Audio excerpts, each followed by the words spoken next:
The rumors keep on coming when we talk about the Switch 2, but this batch of rumors might have just given us some actual tech specs for this console. Let's break this all down. Up next.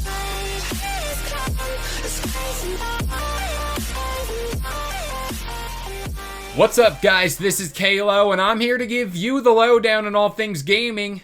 And if you're new here, feel free to subscribe to this channel for weekly video game news content. Drop a like on the video, and welcome to the Level Up. As we head into the early weeks of 2024, it seems like the Switch 2 is at the center of most conversations online. When it comes to supposed leaks and rumors, we've gotten a whole bunch of them over recent weeks, and most of which we've covered on this here channel. But today I got alleged tech specs for the Switch 2, so let's dive into it. Shout out to GoNintendo.com who put this here list together of tech specs, so let's run through this all. It will have Nvidia's T239 processor, 8GB of RAM, 64GB of storage, greatly improved battery life, a 120Hz screen refresh rate, and again that price of $400. They also went on to state, quote, "The insiders indicate that the price of the system will be increased 33% from the Switch's $300 to $400 due to worries about costs from parts suppliers." Now, as time goes on, the constant rumor we still see is that $400 price point. So I think at this point, it's pretty safe to say that's a lock.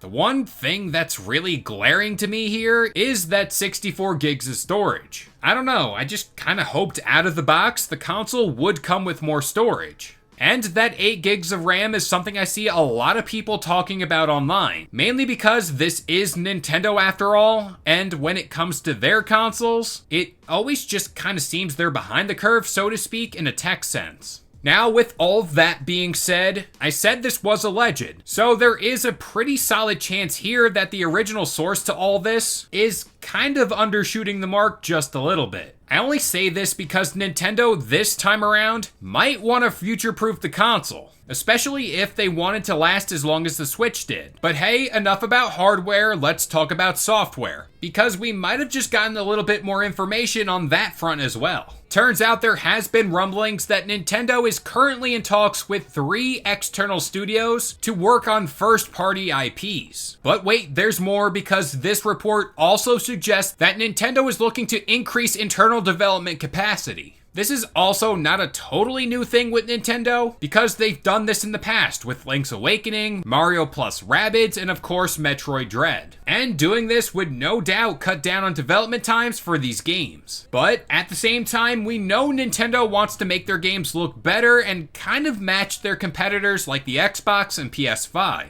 And when talking about games for those two consoles, they do have longer development cycles for their games. As of late, Nintendo has done a pretty damn good job churning out game over game on a consistent basis. And by expanding their workforce around these games and licensing off their IPs to other studios, that momentum might just continue.